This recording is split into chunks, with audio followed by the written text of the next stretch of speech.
Hello दोस्तों, स्वागत है आपका home science classes with SR में। आपको पता है कि ये जो सीरीज हमारी चल रही है ये क्वेश्चंस की चल रही है, जिसमें हम 2021 के यानी कि यूजीसी नेट जेआरएफ जो हमारा पेपर 2021 में हुआ था उसके क्वेश्चंस को सॉल्व कर रहे हैं और हमने 20 क्वेश्चन तक सॉल्व कर लिया है। आज हम और 5 से 10 क्वेश्चन को ट्राई करेंगे सॉल्व करने का। उसमें 21वां नंबर का जो क्वेश्चन है हमारा, उसको देखिए। क्वेश्चन में कह रहा है कि for making a dress with Kasuti embroidery which of the following motifs will you use. यानी कि यदि आप कसूती कढ़ाई के द्वारा कोई वस्त्र का निर्माण करते हैं या कोई ड्रेस बनाते हैं तो किस प्रकार के मोटिव्स यानी कि नमूने का पैटर्न का यूज आप कर सकते हैं। ऑप्शन में देखिएगा दिया है, पहला गोपुरम, दूसरा दिया है तुलसी वृंदावन, तीसरा है नंदी और चौथा आपका दिया है ऑप्शन चोकला। ठीक है, तो इस ऑप्शन को करने से पहले हम क्या करेंगे, पहले एक्सप्लेनेशन समझेंगे। ठीक है, कि कौन कौन सी चीजें हमारा कसूती कढ़ाई में है या कसूती कढ़ाई कहाँ की है, क्या है। ठीक है, तो कसूती कढ़ाई जो है वो बेसिकली कर्नाटक की है। ध्यान रखिएगा, ये कर्नाटक की कढ़ाई है जिसमें हाथ के द्वारा और सूत के द्वारा काम किया जाता है। यहाँ पे दिया है कसूती कढ़ाई क्या है, कहाँ की कढ़ाई है, कर्नाटक राज्य की विश्व प्रसिद्ध कढ़ाई कला है। ठीक है, सिर्फ भारत ही नहीं बल्कि विश्व में भी ये काफी प्रसिद्ध है और इसके साथ ही साथ ऑस्ट्रिया, हंगरी और स्पेन जैसे देशों की कढ़ाई से ये मिलती जुलती है। ठीक है, ध्यान दीजिएगा कि कसूती शब्द जो है ये काई और हमारा सूती शब्द दो शब्दों से मिलकर के बना है। काई का अर्थ क्या होता है, हाथ होता है, और सूती यानी कि सूत, आपने देखा होगा सूत काटना, तो सूत का अर्थ क्या होता है, कपास का धागा। ठीक है, यानी कि कपास के धागे यानी कि सूती धागों के द्वारा हाथों से जो कढ़ाई की जाती है वो हमारी क्या कहलाती है, कसूती कढ़ाई। ये ध्यान रखिएगा। कसूती जो है वो किस भाषा का शब्द है, कर्नाटक में। ठीक है ना, कर्नाटक का शब्द है। कपास के धागे हाथ का काम होता है और कसूती कढ़ाई कई स्थानों पर बनाई जाती है, जैसे बीजापुर, धारवाड़, बेलगाम, मिरज, सांगली और जामरवंडी जिलों में भी क्या है, प्रसिद्ध थी अपने टाइम पे भी और आज भी प्रसिद्ध है। ऐसा नहीं है कि कर्नाटक की कला है तो सिर्फ कर्नाटक में ही बनाई जाती है, अन्य स्थानों पर भी हमारे देश के विभिन्न भागों पे ये कढ़ाई का वस्त्रों का निर्माण किया जाता है। ठीक है, कुछ इस तरह से इसका मोटिव पैटर्न होता है। आप देखिएगा जिगजैग फॉर्म में धागे क्या होते हैं, ये लगे रहते हैं ऐसे ऐसे। चलिए इसके आगे देखते हैं क्या इसका इतिहास है या क्या इसके अलग अलग पैटर्न्स प्रकार हैं। तो पुराने दिनों में एक प्रथा होती थी जहां पर दुल्हन के पास एक काले रंग की रेशमी साड़ी होनी चाहिए, जिसे किस नाम से जाना जाता था, काले रंग की रेशमी साड़ी जो होती थी उसे किस नाम से जाना जाता था, चंद्रकाली। ठीक है, चंद्रकाली, चंद्रकला भी हम कहते हैं, चंद्रकाली साड़ी के नाम से इसे जाना जाता था। ठीक है, जिन 5 वस्त्रों पर, इसके अलावा जिन 5 वस्त्रों पर अन्य कढ़ाई की जाती थी, उनको सजाया जाता था, वो थे कुंची, जो कि टोपी और कैप, ठीक है ना, जो हम टोपी और कैप यूज करते हैं उसको मिलका करके उस पर कढ़ाई करके बनाई जाती थी, उसका नाम था कुंची। दूसरा था लहंगा, जिसे हम स्कर्ट या लहंगा कहते हैं अपने शब्दों में, वो था लहंगा। लहंगा बड़ा महंगा वाला, वही लहंगा है ये। ठीक है, तीसरा है हमारा सेरागू, यानी क्या, साड़ी का पल्लू। साड़ी के पल्लों पर भी इसकी एम्ब्रॉयडरी की जाती थी, किसकी, कसूती की। इसके बाद था हमारा कुसुबा। कुसुबा यानी कि चोली, लहंगे के ऊपर जिसको हम ब्लाउज के रूप में यूज करते हैं वो क्या है, हमारा चोली। और एक और है कुंची की तरह ही कोलाई, जिसको कि हम क्या कहते हैं, टोपी। ठीक है, तो ये मुख्य 5 तरह के वस्त्र तैयार किए जाते थे। और इसके अलावा इसका सबसे प्रमुख इतिहास ये है कि दुल्हन जो होती थी उसके लिए चंद्रकला या चंद्रकाली की साड़ी जो होती थी वो इंपॉर्टेंट होती थी। उसके पास एक ऐसी साड़ी उसके पास रहनी चाहिए जो कि रेशमी होनी चाहिए। ठीक है, अगर आप इसी से मिलती जुलती फुलकारी कढ़ाई पे भी ध्यान अगर देंगे थोड़ा सा, तो आपको पता है कि फुलकारी में भी एक कढ़ाई है। मैं आपसे क्वेश्चन कर रही हूँ, आप लोग कमेंट में जरूर बताइएगा कि फुलकारी में भी एक कढ़ाई का प्रकार है जिसमें जो दुल्हन होती है उसकी माँ बचपन से ही उसके शादी के लिए जोड़ा के रूप में तैयार करती है, उसका नाम क्या है। ठीक है, आप लोग इसका आंसर मुझे जरूर बताइएगा। आगे जब भी हम फुलकारी कढ़ाई के बारे में पढ़ेंगे तो हम डिस्कस जरूर करेंगे।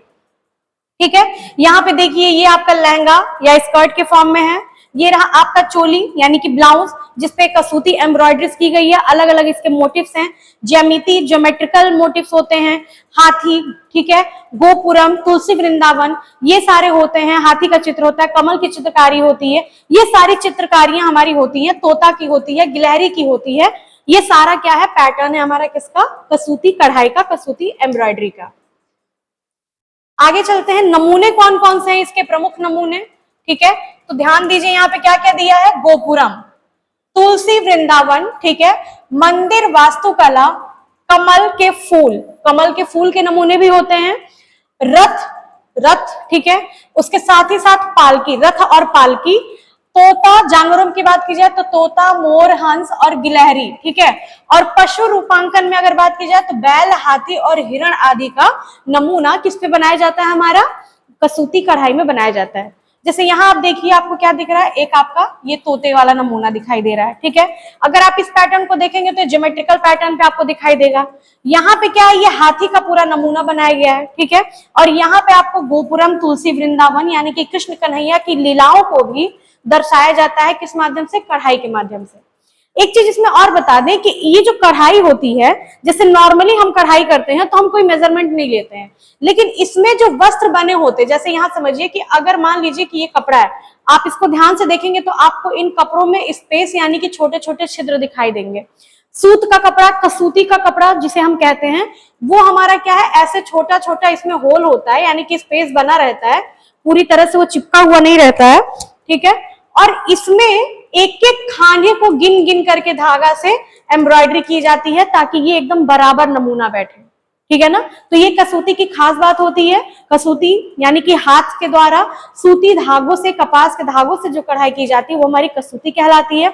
इसमें ज्यादातर ज्यामितिक नमूनों का प्रयोग किया जाता है और ये खानों को, एक एक खानों को गिन करके बनाया जाता है, ठीक है। ऐसा प्रश्न हो सकता है बन जाए, अगली बार क्या पता पूछ ले कि किस कढ़ाई में या किस एम्ब्रॉयडरी में बॉक्सेस को काउंट करके या खानों को गिन करके बनाया जाता है, तो ध्यान रखिएगा कसूती कढ़ाई में इसको बनाया जाता है। चलिए अब आते हैं, मेन पॉइंट हमारा क्या है, कई बार परीक्षा में प्रश्न इससे पूछा हुआ है कि कसूती कढ़ाई, अभी जो आपसे प्रश्न पूछा है वो नमूने से संबंधित है, तो चलिए पहले उसको सॉल्व कर लेते हैं कि नमूने से संबंधित जो आपका प्रश्न है, आपने यहाँ पे देखा नमूने में गोपुरम है, तुलसी वृंदावन है, मंदिर वास्तुकला है, कमल है, फूल है, कमल का फूल है, रथ पालकी, जानवरों में बैल, हाथी, हिरण है, पक्षियों में तोता, मोर, हंस, गिलहरी, ये सारी चीजें हैं। तो आइए आपके प्रश्न को देखते हैं कि प्रश्न में आपसे पूछा क्या था। प्रश्न में सिंपल सा था कि कौन सी कढ़ाई का प्रयोग, किस मोटिव का प्रयोग हम करेंगे। तो ध्यान दीजिएगा कि आपका गोपुरम भी दिया है, ठीक है, और साथ ही साथ तुलसी वृंदावन भी दिया है, नंदी और चोकला तो नहीं होगा, लेकिन ये दोनों ऑप्शन दिया है, ठीक है, लेकिन एनटीए जो है उसने आपका तुलसी वृंदावन को सही माना है, ठीक है, हालांकि गोपुरम भी क्या होगा, सही होगा। तो इन दोनों को ही हम सही मान सकते हैं। अगर आगे ऐसी फिर कोई कंफ्यूजन रहेगी किसी परीक्षा में तो आप इन दोनों को कंसीडर करके किसी पे भी आंसर कर सकते हैं, लेकिन हाँ नमूने याद होने चाहिए कि किस प्रकार के नमूने बनाए जाते हैं, ठीक है। तो ये था हमारा प्रश्न और अब हम करते हैं इसका एडिशनल। मैंने पहले आपको बताया था कि ये सिर्फ पीवाईक्यू सीरीज नहीं है, यानी कि यहाँ पे आपको सिर्फ पीवाईक्यू नहीं कराया जाएगा, यहाँ पे आपको थियरी प्लस पीवाईक्यू कराया जाएगा, यानी कि जो भी आप पढ़ेंगे आप उसका पूरा का पूरा कॉन्सेप्ट क्लियर करके ही आपको पढ़ाया जाएगा, आपको बताया जाएगा, ठीक है। फिर भी यदि कोई डाउट रहेगा तो आप लोग कमेंट के माध्यम से पूछ जरूर लीजिएगा ताकि उसका समाधान किया जा सके। बेसिकली कसूती में क्या होता है, प्रकार की अगर बात की जाए तो प्रकार जो है इसका टांकों के आधार पे है। तो टांके जो होते हैं इसमें मुख्य रूप से 4 टांकों का प्रयोग किया जाता है, ठीक है, 4 प्रकार के अलग अलग टांकों का। सबसे पहला जो टांका है, ठीक है, सबसे पहला जो टांका है वो क्या है हमारा, मेन कौन कौन से, गवंती है, मुर्गी है, मुर्गी खाने वाली मुर्गी नहीं है, ये नाम है मुर्गी, ठीक है ना, और नेगी है और मेंथी, मेथी नहीं है खाने वाली, मेंथी, ठीक है ना। तो ये 4 हैं हमारे, जिसमें सबसे पहला दिया है गवंती। आइए देखते हैं क्या है, यह एक लाइन और बैक स्टिच वाली कढ़ाई है, ठीक है, बैक स्टिच यानी कि पीछे की तरफ जो हम बनाते हैं आगे रन करता जाता है, वो वाली एक लाइन सीधी लाइन में चलती रहती है। यह डबल रनिंग स्टिच है, ठीक है। यह नाम जो है यह कन्नड़ भाषा में गोंती से लिया गया है। किस शब्द से लिया गया है, गोंती से। अगर पूछ ले कि गवंती किस भाषा का शब्द है, तो कन्नड़, यानी कि कर्नाटक से ही रिलेटेड है तो कन्नड़ भाषा का शब्द है। और किस शब्द से लिया गया है, तो गोंती से लिया गया है। गोता खाना होता है ना, गोता खाना, वही गोंती। गोंती का अर्थ क्या होता है, गांठ, ठीक है। नॉट्स जिसको हम बनाते हैं, ऐसे छोटे छोटे छोटे छोटे नॉट्स वगैरह, इसे हम कहते हैं गोंती। इसमें पैटर्न ज्यादातर क्या होते हैं, ज्यामिति होते हैं, क्योंकि इन्हें क्या होता है, ऊर्ध्वाधर यानी कि लंबवत बनाना होता है, क्षैतिज हमारा जो वेफ्ट वाला होता है, ठीक है। हम जैसे ये वाली लाइन में भी बनाना होता है, ये वाली लाइन में भी बनाना होता है, और विकर्ण यानी कि टेढ़ी लाइन में भी बनाना होता है। तो इस तरह से इसको बनाया जा सकता है। तो 3-4 पॉइंट्स आप इसमें ध्यान रख सकते हैं। क्या क्या, गोंती अर्थ होता है गांठ, ठीक है। और बैक स्टिच और डबल रनिंग स्टिच का इसमें प्रयोग किया जाता है। यह ऑलरेडी एक टांका है गवंती, लेकिन इसमें भी किस प्रकार के टांके का प्रयोग किया जाता है वो यहाँ पर दिया हुआ है। नमूने ज्यादातर ज्यामिति होते हैं। ज्यामिति का मतलब क्या है, लाइंस का यूज करना, ज्यादातर इसमें लाइंस का यूज किया जाता है। अब ये लाइंस जो है हमारी कैसी हो सकती हैं, ये लाइंस हमारी खड़ी ऊर्ध्वाधर भी हो सकती हैं, यानी कि लॉन्गिट्यूडनल भी हो सकती हैं। ये लाइंस हमारी सपाट भी हो सकती हैं, क्षैतिज जिसको बोलते हैं, या क्रॉस सेक्शनल भी बोलते हैं। और ये लाइन हमारी विकर्ण यानी कि डायगोनल भी हो सकती है, ठीक है, जैसा कि आपको यहाँ पे दिख रहा है। देखिएगा ध्यान से, ये एक आपको लाइन दिखाई दे रही है सपाट यानी कि क्षैतिज, ये दिखाई दे रही है आपको लंबवत, और ये क्या है, हमारी विकर्ण रेखा है। इसी तरह से मिला करके डिजाइन को बनाया जाता है। और सारे डिजाइन अगर आप ध्यान से देखेंगे, मैं कलर चेंज करके आपको दिखाती हूँ। यहां पे आप अगर एक बॉक्स को देखेंगे, just a minute, I hope दिख रहा होगा आपको। अगर आप इसमें एक बॉक्स को देखेंगे, ये वाला बॉक्स, ठीक है, तो आप देखिए कि ये बराबर सारे क्या हैं, बराबर हैं, सारे के सारे क्या हैं, आपके बराबर हैं। यानी कि इसमें कोई मेजरमेंट, कोई डिजाइन बनाने की जरूरत नहीं होती है। ऐसा नहीं है कि आपको पहले नमूना ऐसे बनाना है। अगर आप ये नहीं बनाते हो तो भी आप क्या करेंगे, अपने बॉक्सेस को काउंट करके आप आराम से इसे कर सकते हैं, ठीक है। और ये बहुत अच्छी कढ़ाई लगती है। अगर आपको याद होगा या आपने कभी देखा होगा अपनी मम्मी के बक्से में या फिर दादी लोगों के बक्से में, नानी दादी के बक्से में, तो आप लोगों को इस पैटर्न पे पर्दे, सोफा सेट, बेडशीट वगैरह जरूर दिखाई दी होगी। तो समझने में कोई कॉन्सेप्ट इसका टफ नहीं है, आप आराम से समझ सकते हैं। दूसरा जो है हमारा क्या है, मुर्गी, ठीक है। मुर्गी क्या है हमारा, मुर्गी वो खाने वाला मुर्गी नहीं है, पहले ही मैंने बता दिया है। मुर्गी क्या है, ये सीढ़ी के चरणों की तरह दिखाई देता है, स्टेप बाय स्टेप, ठीक है। जैसे हम सीढ़ी चढ़ते हैं, कैसे चढ़ते हैं, ऐसे चढ़ते, फिर ऐसे, फिर ऐसे, फिर ऐसे, ऐसे, ये सीढ़ी के स्टेप के जैसा दिखाई देता है। इसमें भी हमारी दो रेखाएं तो प्रयोग होती हैं, ऊर्ध्वाधर और क्षैतिज, लॉन्गिट्यूडनल और क्रॉस सेक्शनल, दोनों प्रकार की लाइंस। क्योंकि इसमें टांके कैसे दिखाई देते हैं, जिगजैग रनिंग वाले, यानी कि डबल रनिंग स्टिच हमारा किसमें प्रयोग हो रहा है, गवंती में, और जिगजैग स्टिच का प्रयोग किसमें हो रहा है, हमारा मुर्गी में। तो ध्यान दीजिएगा, बहुत टफ नहीं है इसको याद रखना, लेकिन प्रश्न इससे बनते हैं परीक्षाओं में। कई बार ये सारे कढ़ाई के प्रकारों के नाम दे देता है और उनके सामने टांकों का नाम दे देता है, और आपको मैच करना होता है। तो मैच वाले ऑप्शन में आप कंफ्यूज मत होइएगा। मुर्गी का हमारा क्या है, जिगजैग रनिंग स्टिच होता है। यह गवंती के ही समान होता है, लेकिन थोड़ा सा अलग होता है, ठीक है। इसमें जो डिजाइन होता है वो क्या होता है, आगे पीछे दोनों साइड एक जैसा ही दिखाई देता है। टांके नियमित और लंबाई में एक समान होते हैं, जो कि गवंती में भी होते हैं, इसलिए टांकों के बीच की दूरी क्या होती है, समान रहती है, जैसा कि अभी मैंने जस्ट पहले आपको बताया है, ठीक है। मुर्गी के बाद आते हैं नेगी पे। नेगी का जो पैटर्न होता है वो थोड़ा सा चेंज होता है, ठीक है। कैसे चेंज होता है बताते हैं। या क्या है, ये भी एक साधारण रनिंग या डार्निंग स्टिच है, सिंपल चल रही है। आप इसको अगर ध्यान से देखेंगे तो आपको कोई भी लंबवत नहीं दिखाई देगा, आपको सारी रेखाएं क्या है, क्षैतिज चल रही हैं, यानी कि डार्निंग स्टिच या रनिंग स्टिच जिसको हम कहते हैं वैसा। वास्तव में नेगी शब्द किससे बना है, नेय से, ठीक है ना। नेय की ही एक ब्रांच है, जिसका कन्नड़ भाषा में अर्थ क्या होता है, बुनाई। वीविंग करते हैं, बुनाई करते हैं, तो नेय शब्द का अर्थ क्या होगा, बुनाई। इस स्टिच का उपयोग धागे से ढकी जाने वाली सतह के अनुसार स्टिच को बदलकर बड़े डिजाइन के लिए किया जाता है। बनाया गया डिजाइन जो होता है बुने हुए पैटर्न जैसा ही दिखाई देता है, और इसलिए गलत और दाया पक्ष क्या होते हैं, इसमें समान नहीं होते हैं, ठीक है, अलग अलग होते हैं। ज्यादातर इस प्रकार की स्टिच का उपयोग भराई के लिए किया जाता है, ठीक है। हम लोग नॉर्मल इसको क्या करते हैं, भराई के लिए भी प्रयोग करते हैं। तो ये क्या है आपका नेगी। नेगी में भी रनिंग या डार्निंग स्टिच का प्रयोग किया जाता है। लास्ट हमारा मेन थी, ठीक है, खाने वाला मेथी नहीं, फिर वही चीज, ये कौन सा मेथी है, कढ़ाई वाला मेथी है।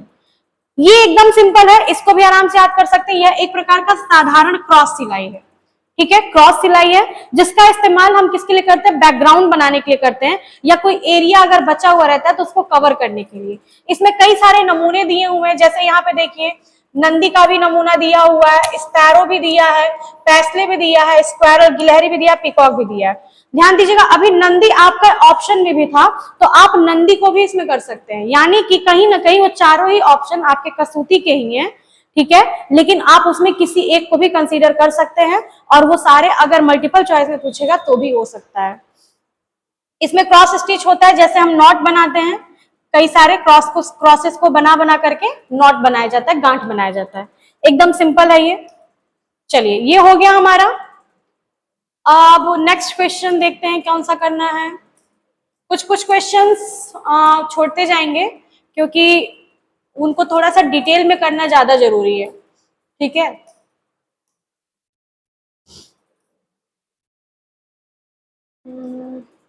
बड़ा हो जाएगा। चलिए, ये वाला क्वेश्चन देखते हैं। इस क्वेश्चन में क्या है, क्वेश्चन ध्यान से देखिएगा। For making a dress for yourself in a plain woven fabric, पहले ही कह रहा plain woven fabric, which of the following fabric will you use, यानी कि यदि आपको एक पोशाक बनानी है खुद के लिए सादे बुने हुए रेशों के द्वारा, तो आप किसका यूज करेंगे, किस रेशे का प्रयोग करेंगे, या किस प्रकार के कपड़े का प्रयोग करेंगे। तो ऑप्शन में दिया है, एक तो दिया है परकेल, दूसरा है फ्लैनल, तीसरा है बर्लप, चौथा है चीनो, और ई है लास्ट हमारा मोलस्किन, ठीक है। तो चलिए इनको देखते हैं कि कौन कौन सी चीजें हैं हमारी इसमें। ऑप्शन में दिया है ABC, BCD, CD, E, ABD। अगर आप इसमें कोई कॉमन देखना चाहेंगे तो कॉमन कहीं आपको दिख रहा है, नहीं, कोई एक आपका कॉमन नहीं है। तो पहले इसको देख लेते हैं, इसका आंसर क्या है या फिर ये क्या होता है, फिर हम इसको समझेंगे क्या है। पहले तो जान जाइए कि बुनाई क्या होता है। बहुत सारे बच्चे कंफ्यूज होते हैं कि बुनाई, नीटिंग और वीविंग, ठीक है, इन दोनों को ही हिंदी में बुनाई ही कहते हैं, लेकिन बेसिक सा अंतर इसमें क्या है कि बुनाई में आपके ताने, यानी कि जो लंबवत धागा होता है, यहाँ पे देखिए ये वाला, ये जो धागा है हमारा, ये ताने का धागा है, ठीक है, ताना का धागा है, जिसे हम क्या कहते हैं, वार्प कहते हैं, ठीक है। और ये जो है हमारा क्या है, ये बाने का धागा है, बाना, जिसे हम वेफ्ट का धागा कहते हैं, भराई का धागा कहते हैं, बहुत सारे नाम है, जब इसको डिटेल में पढ़ाएंगे तो आपको बताते चलेंगे ये सारी चीजें। तो जब हम ताने और बाने के धागों को मिला करके करते हैं, जैसे कि ये हमारा जो वस्त्र बना हुआ है, आपने जो भी इस टाइम पे वस्त्र पहना होगा, वो वस्त्र जो बना है वो ताने और बाने के धागों से बना है, इसको भी हम वीविंग कहते हैं, ठीक है, ये भी हमारा बुनाई है, वीविंग। और जब हम ऊन का प्रयोग करते हैं, ठीक है, ऊन का कर लिया, या फिर वैसे भी नॉर्मली भी नीट के जो वस्त्र आते हैं, और उसको हम लूप के माध्यम से और सलाई के माध्यम से, ठीक है, बनाते हैं, तो वो हमारा क्या कहलाता है, नीटिंग कहलाता है, जिसमें हम फंदे के द्वारा बनाते हैं। तो बेसिक सा अंतर है बुनाई में और नीटिंग में, वीविंग में और नीटिंग में। वीविंग क्या है, जब हम ताने, वार्प और वेफ्ट धागों का प्रयोग करके वस्त्र बनाते हैं, और नीटिंग क्या है, जब हम लूप्स के द्वारा, एक ही धागा होता है हमारा और हम उसको लूप्स बना करके वस्त्र का निर्माण करते हैं, तो वो हमारा नीटिंग कहलाता है, ठीक है। तो सादा बुनाई क्या है, इसे टैबी वीव, लिनन वीव या टफेटा वीव भी कहा जाता है, तो ये इनका नाम है, जरूर याद रखिएगा, टैबी, लिनन और टफेटा वीव, ठीक है ना, ये तीनों जरूर से याद रखिएगा, क्योंकि बहुत इंपॉर्टेंट है। सादा बुनाई में भी जब बुनाई के प्रकार आते हैं, तो एक होता है सादा बुनाई, दूसरा होता है फैंसी बुनाई। तो ये सादा बुनाई में भी साधारण या सादा बुनाई है, इसमें भी तीन तरह की चीजें होती हैं आपकी, एक तो प्लेन वीव होता है, एक सैटिन वीव होता है, और एक ट्विल वीव होता है, ठीक है। तो ये सारे होते हैं आपके, बाकी आपके फैंसी वीव के अंतर्गत आ जाते हैं। तो इसका नाम है टैबी, लिनन और टफेटा, इसका एक नाम है। कपड़ा बुनियादी के तीन बुनियादी प्रकारों में से सबसे बुनियादी, बुनियादी का मतलब बेसिक, ठीक है ना, बेसिक, जैसे कि सैटिन, ट्विल और हमारा प्लेन वीव, सादा बुनाई। यह मजबूत और टिकाऊ है। खासियत क्या है इसकी कि यह मजबूत और टिकाऊ है, और इसका उपयोग फैशन और फर्निशिंग कपड़ों, यानी कि अपहोल्स्ट्री, हमारे घरेलू जो वस्त्र होते हैं, चादर हो गया, कवर्स हो गए, उनमें इसका ज्यादातर प्रयोग किया जाता है। और सबसे ज्यादा इंपॉर्टेंट, हम जो पहनते हैं कपड़े गर्मियों के मौसम में, उसमें इसका ज्यादातर यूज किया जाता है। सादे बुनाई वाले कपड़े आमतौर पर क्या होते हैं, मजबूत होते हैं, टिकाऊ होते हैं और उनकी सतह कैसी होती है, चिकनी होती है, मुलायम होती है, क्योंकि इनको हम रेगुलर यूज करते हैं, तो इनको धुलना, घर्षण ये सारी चीजों के लिए ये अच्छे होते हैं, कंफर्टेबल होते हैं, इसलिए इनकी सतह क्या है, चिकनी होती है। इनका उपयोग अक्सर अधिकतर हम कब करते हैं, कपड़ों के लिए, घरेलू वस्त्रों के लिए, औद्योगिक कपड़ों सहित कई तरह के अनुप्रयोगों के लिए किया जाता है, यानी कि इसके बहुत सारे यूज हैं क्लोथिंग एंड टेक्सटाइल में। ये प्लेन वीव है, बहुत डीप में नहीं जा रहे हैं, शॉर्ट में ही पढ़ा रहे हैं। बाकी एग्जांपल्स को आपको ध्यान रखना है कि एग्जांपल्स कौन कौन से हैं इसके, ठीक है, यानी कि कपड़े के अगर टाइप्स की प्रकार की बात की जाए तो कौन कौन से टाइप्स आपके आएंगे। तो some examples of plain weave, कुछ प्रकार हैं इसके, कौन कौन से। पहला तो शिफॉन है, ये क्या होता है, ये थिन होता है, शेयर होता है एंड एयरी फैब्रिक होता है, that can be made from natural और सिंथेटिक टेक्सटाइल। नेचुरल सिंथेटिक दोनों से बनता है शिफॉन। और ये क्या होता है, शेयर, यानी कि बहुत हल्का होता है, जालीदार टाइप का होता है, एयरी होता है, हवा आने जाने लायक होता है, थिन यानी कि पतला होता है। दूसरा हमारा फ्लैनल का। फ्लैनल क्या है, a fabric with loose weave that can be plain और ट्विन। फ्लैनल क्या होता है, इसके जो धागे होते हैं ताने और बाने के, ये थोड़े थोड़े से लूज होते हैं, यानी कि इसमें थोड़ा थोड़ा सा गैप होता है। ऑर्गेंडी क्या होता है, ऑर्गेंडी का कपड़ा आप जानते होंगे, फ्लैनल भले कंफ्यूजिंग लगे लेकिन शिफॉन और ऑर्गेंडी तो आप जानते हैं। A fine and share cotton fabric. Cotton fabric, जितने भी बच्चे बीए एमए वाले होंगे उन्हें ऑर्गेन्जा का कपड़ा, ऑर्गेंडी का कपड़ा, कैम्ब्रिक कॉटन का कपड़ा पता होगा, क्योंकि हमने इसे फ्लावर बनाने में, हमने इसे टाई एंड डाई में, बाटिक में ऑलरेडी यूज किया हुआ है जब हमने डाइंग पढ़ा था टेक्सटाइल के अंदर। तो इसलिए कंफ्यूज मत होइएगा, सिंपल सा कपड़ा है ये, fine and share cotton fabric है। मसलिन क्या होता है, जब भी हम कोई वस्त्र का नमूना बनाते हैं, यानी कि जब भी कोई डिजाइनर कोई डिजाइन बनाता है कपड़े का, तो सबसे पहले वो जो हमारी डमी होती है ना, उस पे कपड़े का नमूना बनाता है, तो उसके लिए मसलिन का यूज किया जाता है। ये भी कॉटन का ही टाइप है, ठीक है। A cotton fabric with a loose weave that is often used in fashion prototypes. Fashion industry में इसका ज्यादा यूज किया जाता है, क्योंकि डमी के ऊपर जो भी हम कपड़े का पैटर्न बनाते हैं, जो भी डिजाइनर्स बनाते हैं और फैशन मॉडल्स उनको पहनते हैं, उससे पहले एक उसका सैंपल बनाया जाता है। वो सैंपल हम इस चीज के बनाते हैं, मसलिन के द्वारा ही बनाते हैं, ठीक है। अगला हमारा चीज क्लॉथ। चीज क्लॉथ नाम से ही पता है आपको, जब पनीर को चीज बनाने के लिए जो शेफ वगैरह यूज करते हैं, वो क्या होता है, हमारा चीज क्लॉथ होता है। अगला है हमारा परकेल। अब ध्यान देते रहिएगा कि आपके ऑप्शंस में से कौन कौन सी चीजें इसमें आई हैं, ठीक है। परकेल है हमारा, अ प्लेन वीव फैब्रिक है ये। टफेटा है, टफेटा अ प्लेन वीव फैब्रिक, ये भी प्लेन वीव है, क्योंकि टफेटा इसका नाम भी है, ठीक है ना। फिर बकरम, बकरम जानते हैं आप लोग, कॉलर्स वगैरह में यूज होता है। टेक्सटाइल वाले बच्चे हैं आप लोग तो जानते ही होंगे कुछ कुछ फैब्रिक्स के बारे में, मोस्टली ज्यादातर बच्चे सभी जानते होंगे क्योंकि हमने इसे पढ़ा हुआ है already. Buckram, a fabric that can B woven tightly और फ्रीली। बहुत टाइट होता है ये, ज्यादातर कॉलर्स वगैरह में, कप्स वगैरह में इसको यूज किया जाता है। कैम्ब्रिक, अभी जिसकी बात कर रहे थे, cambric cotton, a plain weave fabric with a smooth finish. Plain weave fabric होता है लेकिन इसका सरफेस क्या होता है, बहुत स्मूथ होता है। कलर ये जल्दी ऑब्जॉर्व करता है, यानी कि कलर करने के लिए ये बहुत बेहतरीन कपड़ा होता है।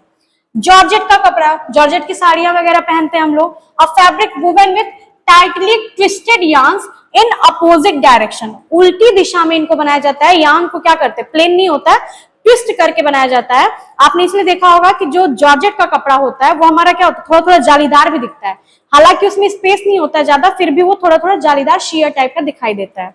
लास्ट हमारा पॉपलिन का कपड़ा, अ fabric with fine warp yarns and courser weft yarn. ये भी क्या वार्प एंड वेफ्ट से ही बना है, लेकिन क्या होता है, फाइन होता है, यानी कि बहुत महीन धागों से बना होता है पॉपलिन का कपड़ा, ठीक है। ये भी थोड़ा सा स्मूथ सरफेस का होता है। तो ये सारे आपके एग्जांपल्स है किसके, प्लेन वीव फैब्रिक्स के। अब आप क्वेश्चन का आंसर दीजिए कि आंसर क्या होगा, ठीक है। ऑप्शन में क्या है, परकेल है, फ्लैनल है, बर्लेप है, चीनो है और मोलेस्किन है। अब मिलाते हैं हम आंसर्स को, ठीक है, थोड़ा सा बड़ा कर देते हैं।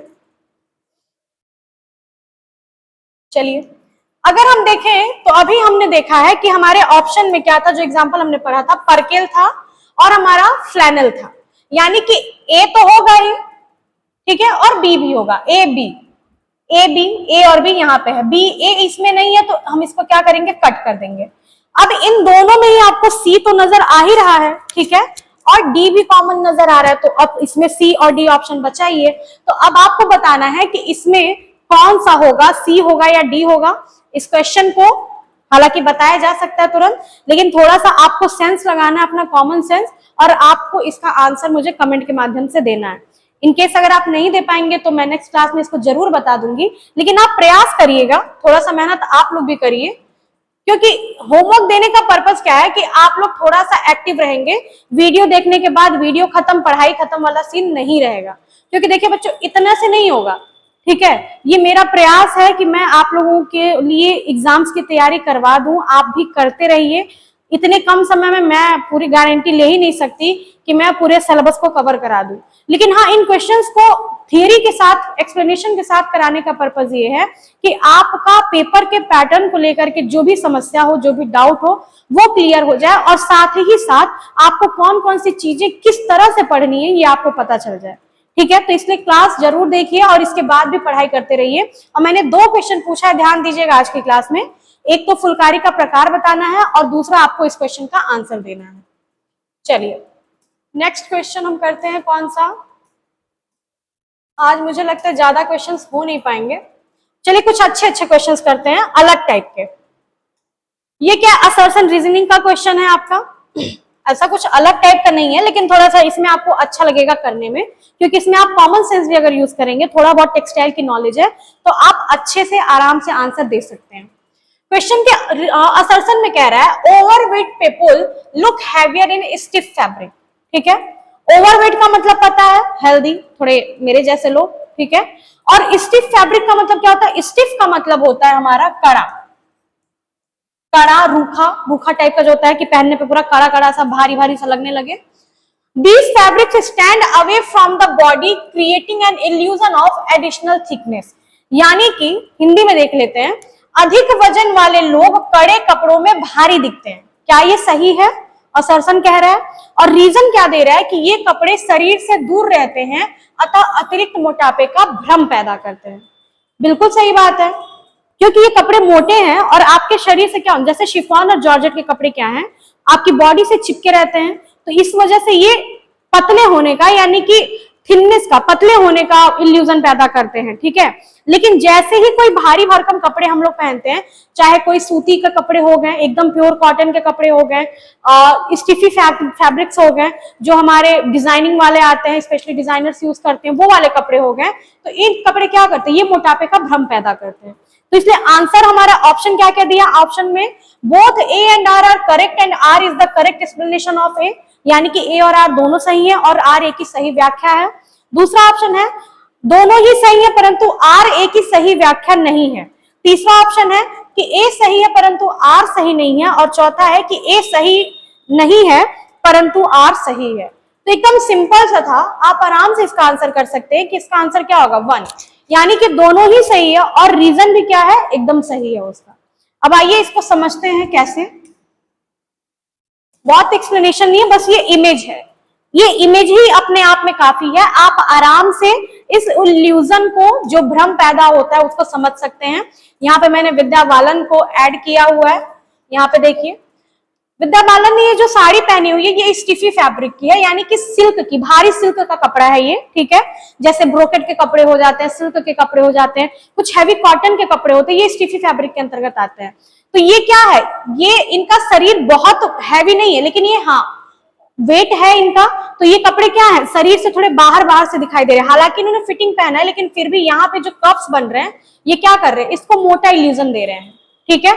और यहाँ पे सेम वही बॉडी स्ट्रक्चर है, बस साड़ी क्या हमारी शिफॉन की है, तो ये हमारी पूरी बॉडी से, विद्या बालन की पूरी बॉडी से चिपकी हुई है, इसलिए ये साड़ी क्या इल्यूजन दे रही है, पतले होने का, ठीक है।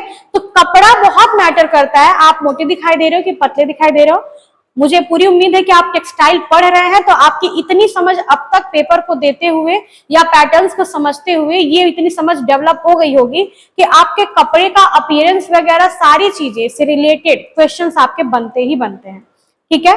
अभी शेप से रिलेटेड भी क्वेश्चंस बनते हैं, तो अगला हमारा यही है, अगला क्वेश्चन, ठीक है। इस क्वेश्चन में क्या है, शेप की बात की है, फिगर की, figure types of figure, females के फिगर जो होते हैं उस पे क्वेश्चन दिया हुआ है। क्वेश्चन देख लेते हैं। मैच द कॉलम है, match the hip types, hip की बात की गई, हिप एरिया जो होता है उसकी बात की गई है, फिगर टाइप में दिया है और डिस्क्रिप्शन दिया हुआ है। सबसे पहला जो टाइप है वो क्या है, आइडियल टाइप, यानी कि आदर्श प्रकार। सबसे आइडियल कौन सा साइज होगा, शेप कौन सा होगा, फिगर कौन सा होगा। ऑप्शन स्क्वायर शेप दिया हुआ है, ठीक है, स्क्वायर शेप यानी कि कौन सा बॉडी साइज इस तरह का दिखाई देता है। हार्ट शेप दिया हुआ है, कौन सा बॉडी टाइप होगा जो इस तरह का इन्वर्टेड टाइप का दिखाई देगा। और डायमंड शेप भी दिया, कौन सा बॉडी जो होगा वो इस टाइप का दिखाई देगा, ठीक है। तो ये सारे आपके शेप हैं। तो चलिए एक बार पहले हम देख लेते हैं बाहर, बाहर मतलब कि क्वेश्चन के बाहर, क्लास के बाहर नहीं, ठीक है। कौन कौन से आपको शेप हैं उनको एक बार पढ़ लेते हैं, समझ लेते हैं क्या क्या है। इमेज देख करके आप समझ जाएंगे। यहाँ पे ये जो बॉडी शेप आपको दिखाई दे रहा है ये क्या है, ये एप्पल शेप है, ठीक है। एप्पल शेप में क्या होता है, बस्ट लाइन जो होता है हमारा और जो हमारा हिप लाइन होता है, हिप एरिया जो होता है वो हमारे बस्ट लाइन की अपेक्षा क्या होता है, इनवर्टेड होता है, पतला होता है।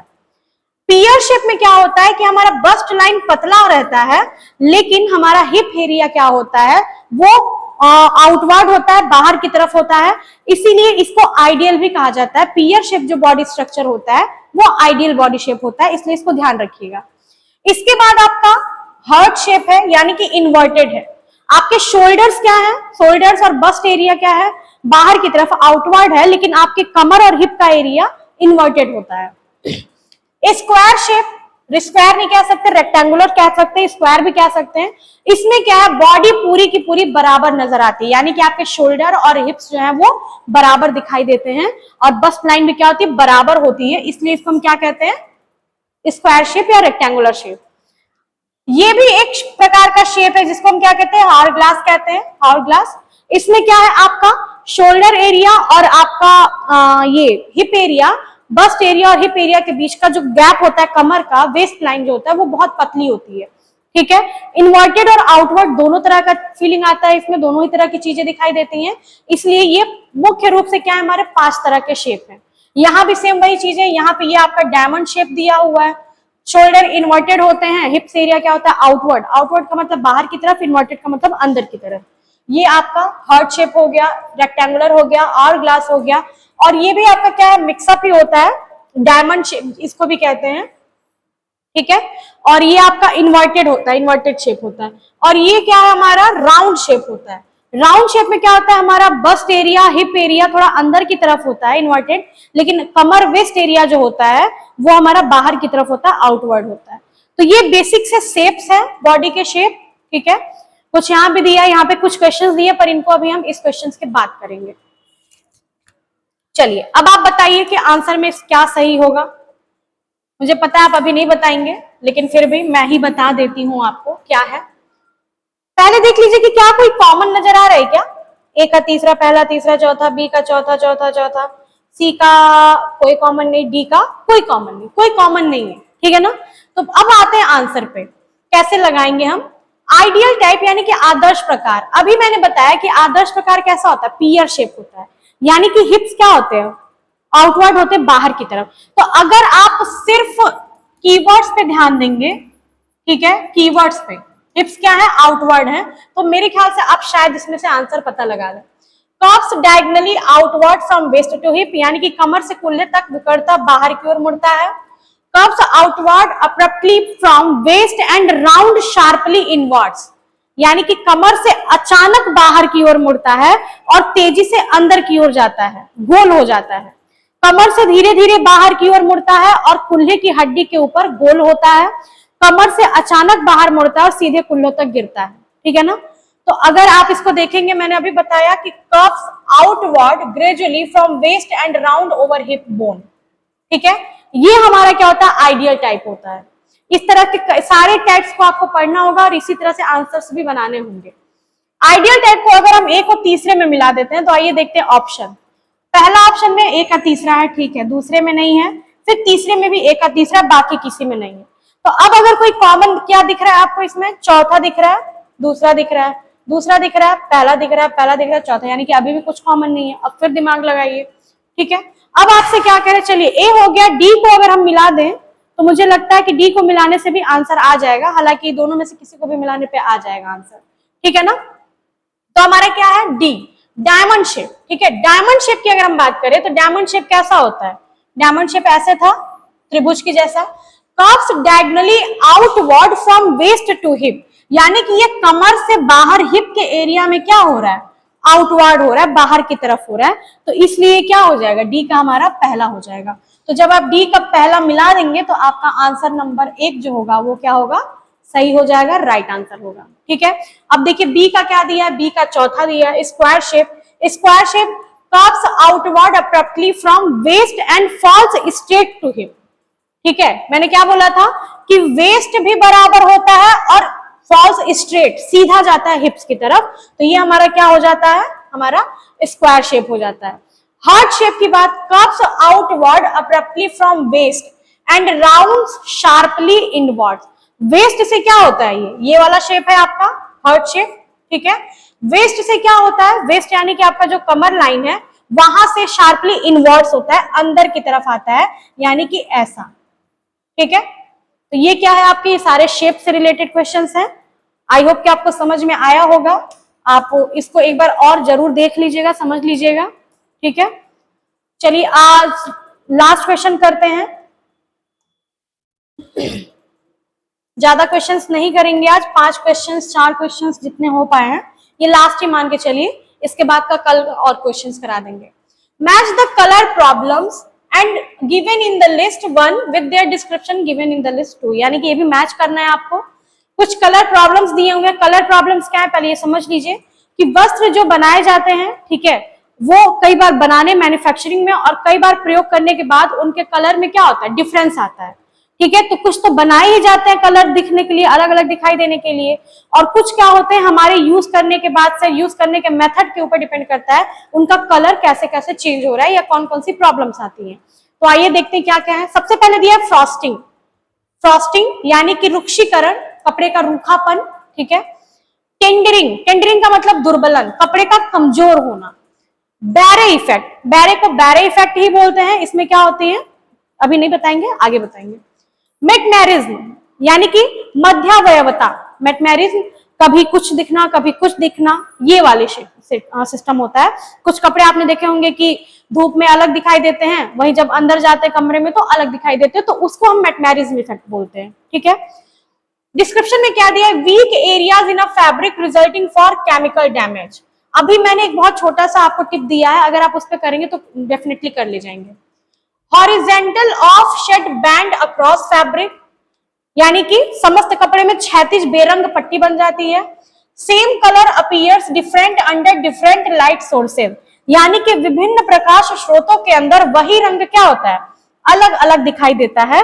और change of colour due to localised abrasive wear, स्थानीय अपघर्षण पहनाई के कारण रंग का परिवर्तन, अपघर्षण यानी कि रगड़ के कारण।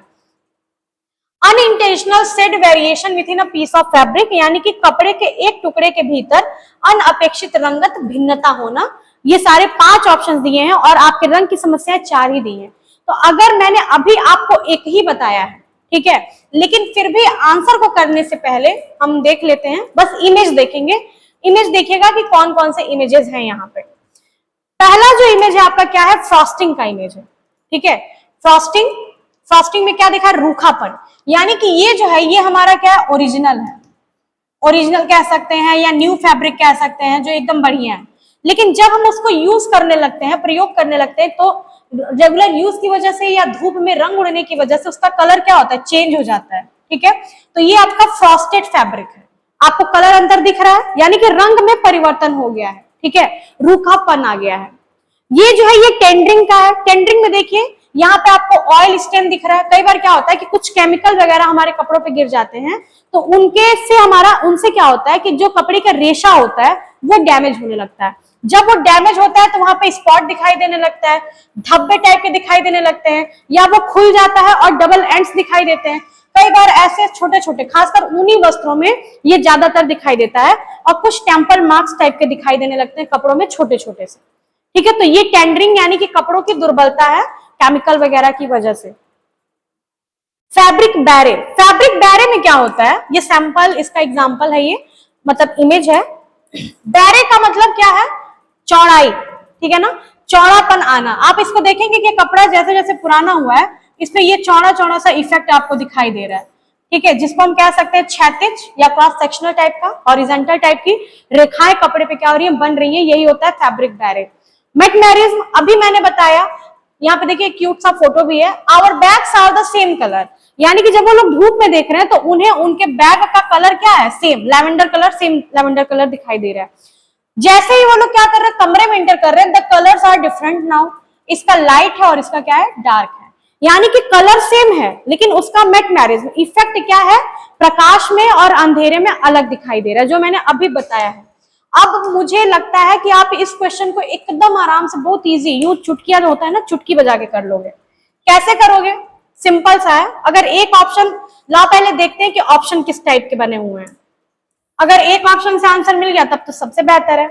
यहाँ देखिए ए का चौथा पहला तीसरा चौथा दिया है, चलो ये तो नहीं देख सकते हैं। बी का पहला पांचवा दूसरा और पहला दिया है, सी का दूसरा दूसरा पहला दूसरा, यानी कि सबके दो दो ऑप्शन दिए हुए हैं। चलिए मिलाते हैं। अभी मैंने बताया कि फ्रॉस्टिंग क्या है, कपड़ों का रूखापन, चाहे रगड़ की वजह से, चाहे यूज करने की वजह से, चाहे धूप की वजह से, तो ये क्या होगा, change of colour due to localised abrasive wear. पहले का ए का चौथा, ए का चौथा कहां कहां दिया है, यहां दिया है और यहां दिया है। दूसरा है हमारा टेंडरिंग, टेंडरिंग में क्या है, वीकनेस आ जाएगी, weak areas in fabric resulting from chemical damage, अभी बताएं, तो बी का क्या हो जाएगा, पहला हो जाएगा।